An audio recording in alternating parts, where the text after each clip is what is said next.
Queridos irmãos, queridos amigos, Queridos hermanos, amigos, estamos una vez más aquí. Hoy estamos en la semana 3 del Alimento Diario, volumen 2, cuyo título es Contemplando Dios. En la semana 3, el tema es el espejo y el vaso. Ustedes ya saben, estamos viendo varias características de un ministro del Nuevo Pacto. Y lo que caracteriza a un ministro del Nuevo Pacto, hoy vamos a ver que la característica es un espejo y un vaso. Vamos a leer entonces los dos versículos principales del alimento diario de hoy, 2 Corintios 3:18 y 4:7.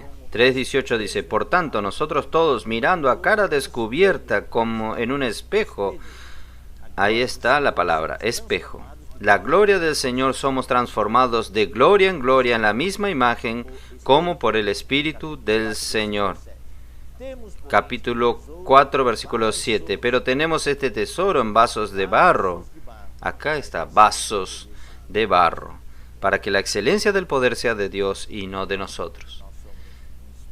Entonces, nosotros somos un espejo para contemplar y reflejar al Señor. Y también nosotros somos un vaso. Y dentro de este vaso, ¿qué vaso es este? Vaso de barro. Un vaso de barro que dentro de este vaso nosotros tenemos un tesoro. Entonces, una vez más yo quiero explicar, esto es lo que nosotros hoy tenemos aquí, hablando aquí hoy, es un tutorial. No es un estudio exhaustivo completo, un estudio más exhaustivo está en el alimento diario. Espero que ustedes lean con bastante detalle, con oración, considerando cada palabra, cada frase y orando los versículos. Hoy nosotros vamos solamente a dar una dirección, una orientación, cómo ustedes pueden extraer más provecho de la lectura de hoy. Entonces, primeramente vamos a hablar sobre este tema que Dios quiere escribir en mi corazón, en su corazón. ¿Qué corazones usted tiene? Entonces, en 2 Corintios 3:3, Señor Jesús, aquí dice: siendo manifiesto que sois cartas de Cristo, expedida por nosotros, escrita no con tinta, sino con el Espíritu del Dios vivo, no en tablas de piedra, sino en tablas de carne del corazón. Yo voy a continuar la lectura, porque yo quiero resaltar algunas palabras aquí. Yo voy a leer hasta el versículo 11. Y por tal confianza tenemos mediante Cristo por Dios. Yo voy a resaltar las palabras principales. La palabra anterior es tinta, espíritu del Dios vivo, tablas de piedra y tablas de carne. Versículo 5. No que seamos competentes por nosotros mismos para pensar algo de nosotros mismos, sino que nuestra competencia, esta es una palabra llave. ¿De dónde viene nuestra competencia? ¿De usted? O como dice aquí, nuestra competencia proviene de Dios. Estas palabras llave son muy importantes. El cual asimismo nos hizo ministros competentes de un nuevo pacto, no de la letra. La palabra llave es letra, sino del espíritu. Palabra llave. Porque la letra mata. Palabra llave, mata. Mas el espíritu vivifica. Da vida. Otra palabra llave. Cuando usted lee un versículo, una frase, procure buscar la palabra llave. Esto va a hacer que usted memorice el encargo y te va a dar mucha visión y revelación. Y si el ministerio de muerte, grabado con letras en piedra, nosotros ya vimos, fue con gloria, tanto que los hijos de Israel no pudieron fijar la vista en el rostro de Moisés a causa de la gloria de su rostro, la cual aún había de perecer. ¿Cómo no será más bien con gloria el ministerio del Espíritu? Espíritu en mayúscula, una palabra más llave. Porque el ministerio de condenación, fue con gloria. Mucho más abundará en gloria el ministerio de la justificación, Otra palabra, justificación. Porque aún lo que fue glorioso no es glorioso en este respecto, en comparación con la gloria más eminente. Porque si lo que perece tuvo gloria, mucho más glorioso será lo que permanece. Entonces, allí en este versículo dice lo que se desvanecía. Entonces, es una gloria desvaneciente. En el ministerio del antiguo pacto, la gloria se desvanecía, desvaneciente. Pero en el ministerio del nuevo pacto, la gloria es permanente. Entonces, aquí voy a resaltar las palabras principales. En el ministerio del antiguo pacto, era escrito con tinta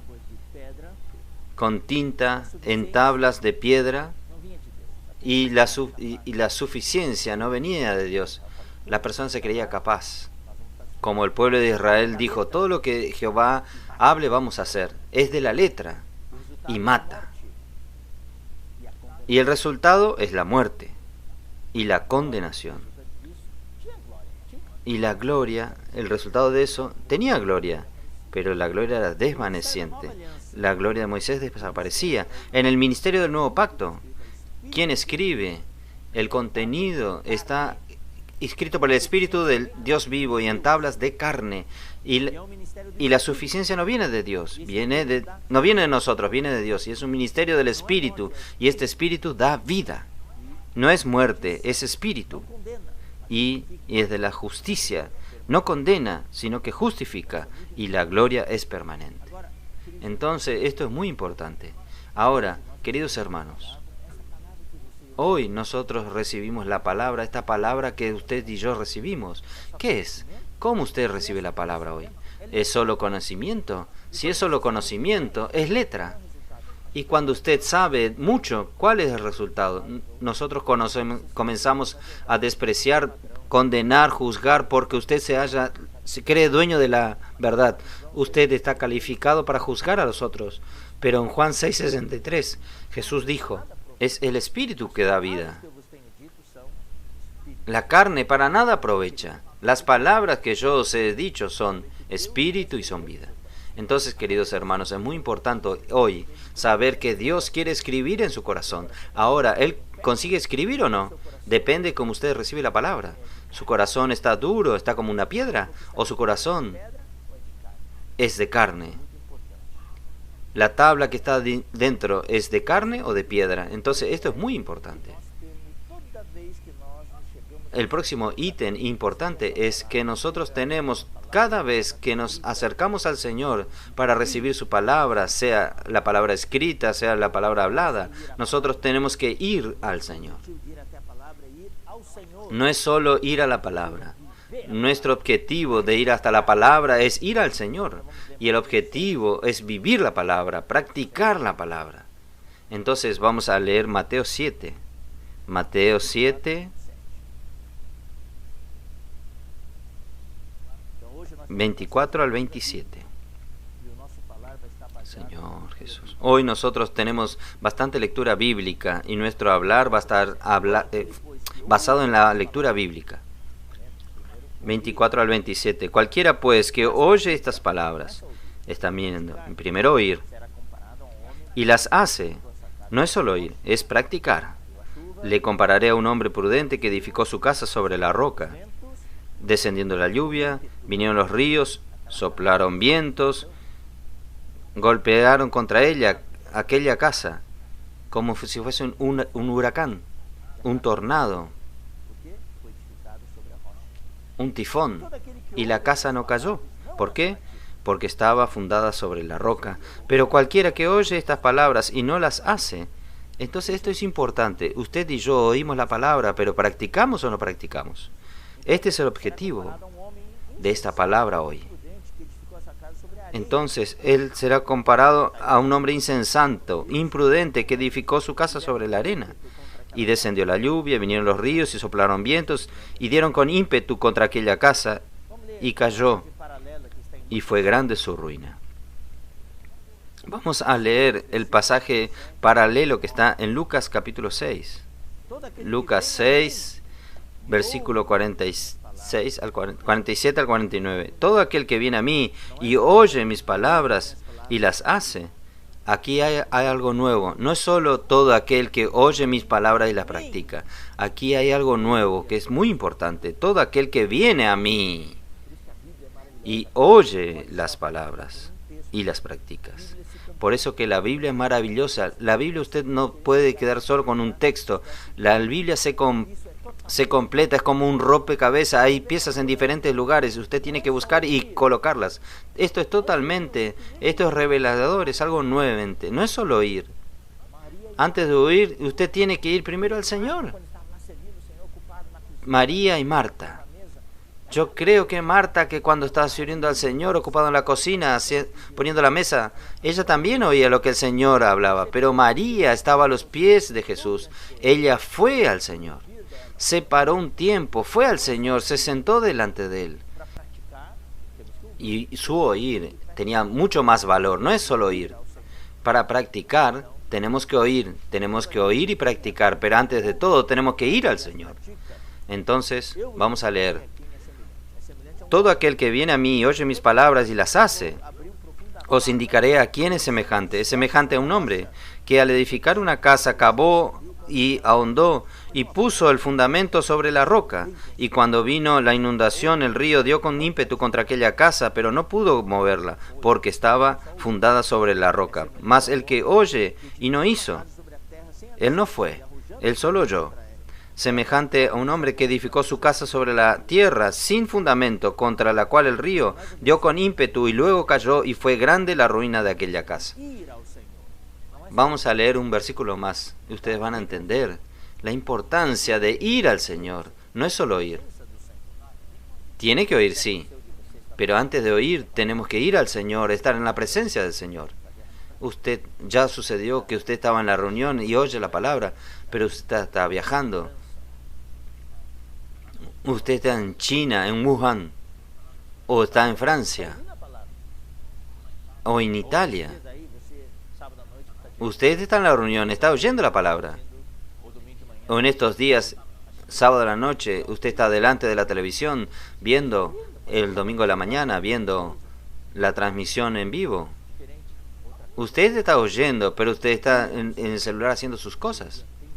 Diferente. Otra cosa es dejar todo y ir al Señor y oír atentamente la palabra. Es otra cosa. Entonces vamos a leer Juan 5. Juan 5, versículo 39. Jesús dijo a los fariseos, escudriñad las Escrituras. Los fariseos leían la Biblia. Ellos eran ejemplares. Ellos leían las Escrituras y hasta las examinaban, las estudiaban. Porque a vosotros parece que en ellas tenían la vida eterna. Ellos sabían que en la Biblia estaba la vida eterna, y ellas son las que dan testimonio de mí.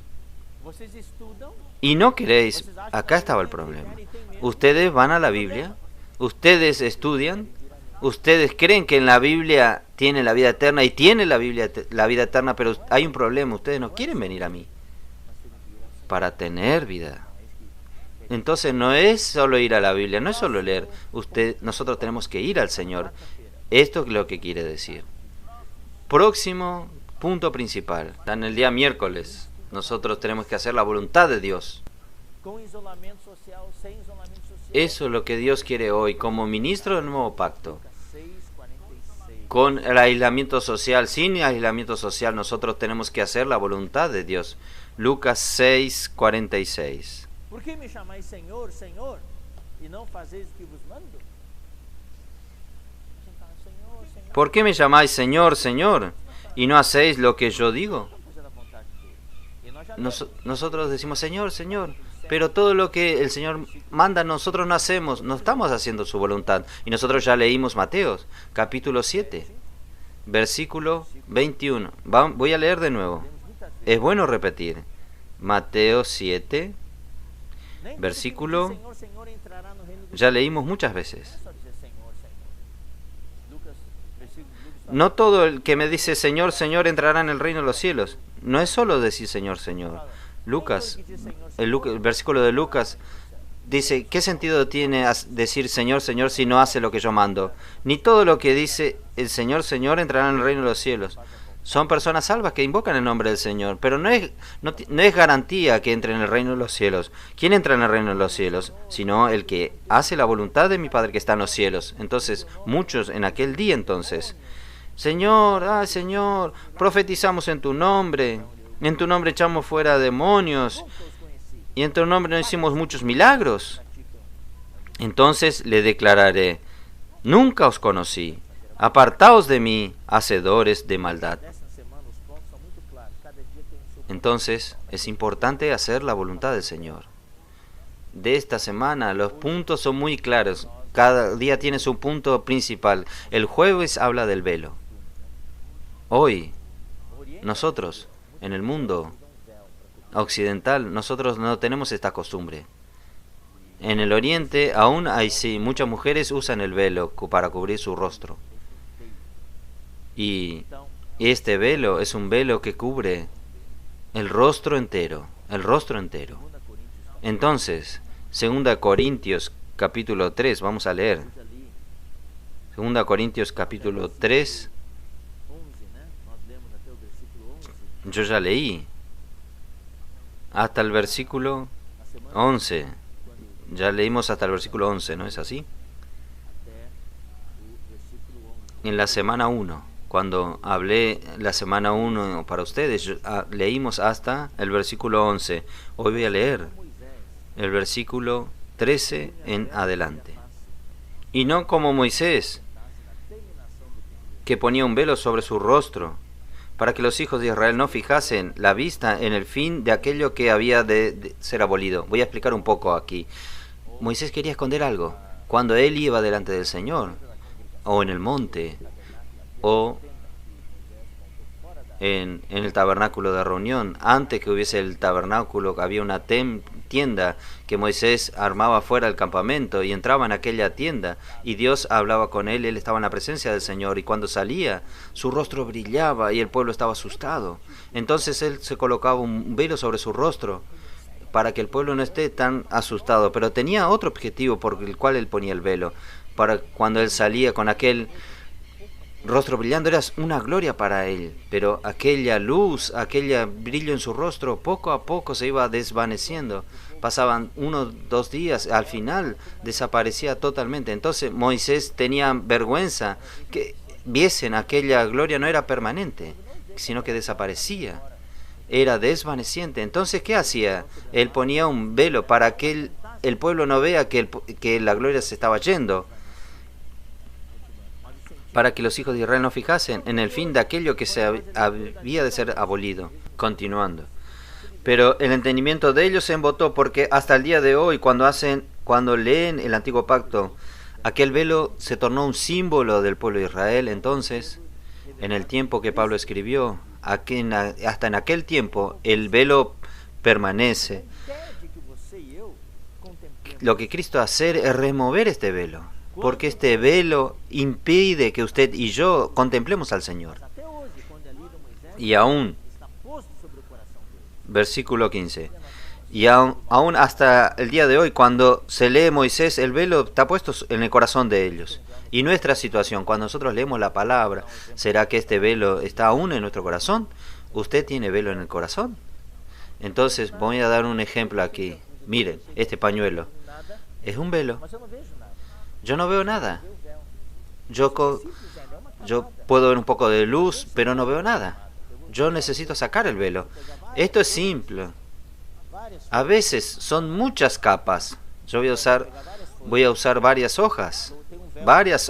Entonces, voy a tomar varias hojas. Tengo un velo aquí. Saco una capa. Aún tengo velo.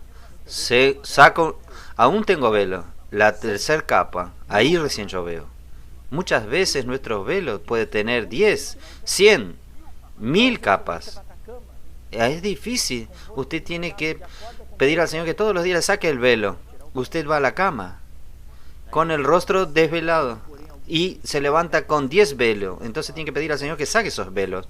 El versículo 16. Pero cuando se convierten al Señor, voy a explicar.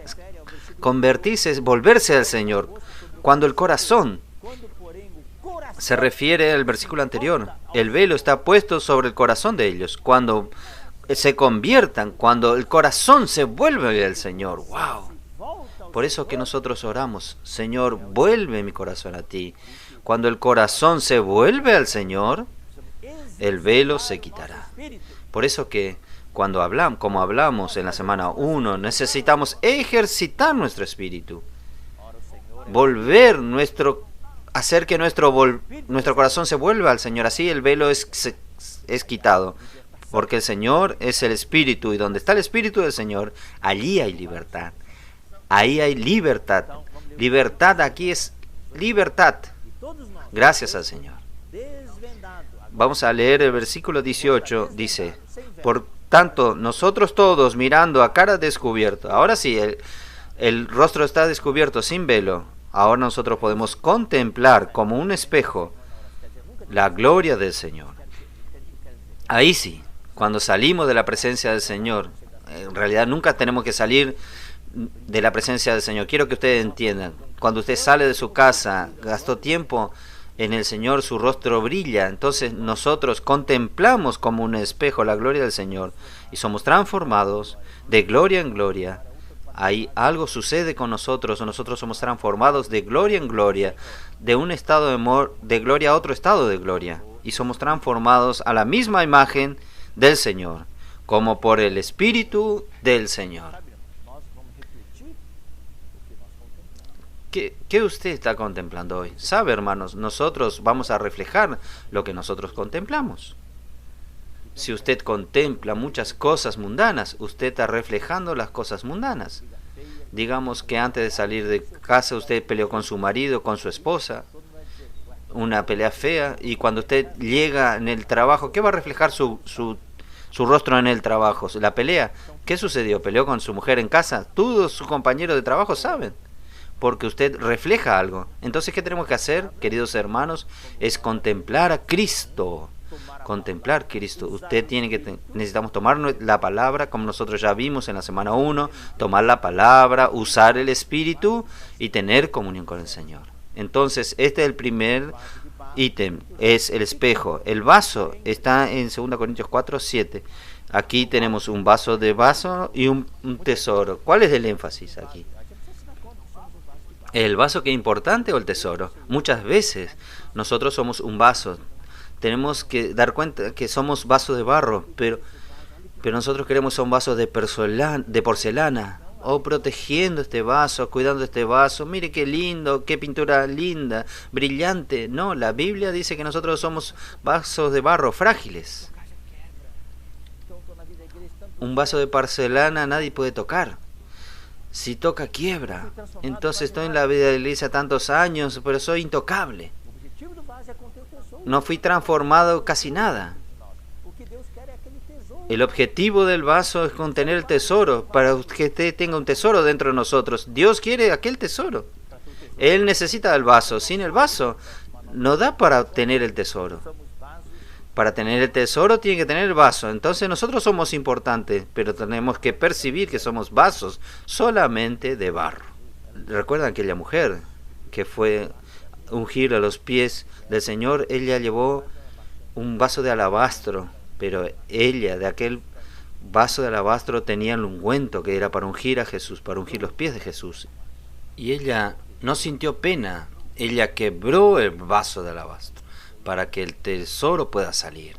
Queridos hermanos, vamos a dejar que Dios trabaje en usted y en mí, dejar a Dios que quiebre este vaso para que el tesoro pueda salir. Alabado sea el Señor. Entonces vamos a leer 2 Corintios 1:9. Dios nos hace pasar por varias experiencias de tribulación. ¿Para qué? Para quebrantar nuestro hombre exterior, para matar nuestra vida del alma y quebrar este brazo para que el tesoro pueda salir. 2 Corintios dice lo siguiente: pero tuvimos en nosotros mismos la sentencia de muerte. Aquí el brazo se quebró. Sentencia de muerte, para que no confiemos en nosotros mismos, sino en Dios que resucita a los muertos. Ahí está el tesoro. 2 Corintios 4, nuevamente, el mismo versículo, mismo capítulo, versículos 8. Y que estamos atribulados en todo, mas no angustiados. La primera palabra, nosotros somos vasos de barro. La segunda palabra es tesoro. Estamos atribulados en todo, mas no angustiados, en apuros, mas no desesperados. El tesoro. Perseguidos, vaso de barro, mas no desamparados, el tesoro. Derribados, el vaso de barro, pero no destruidos, el tesoro.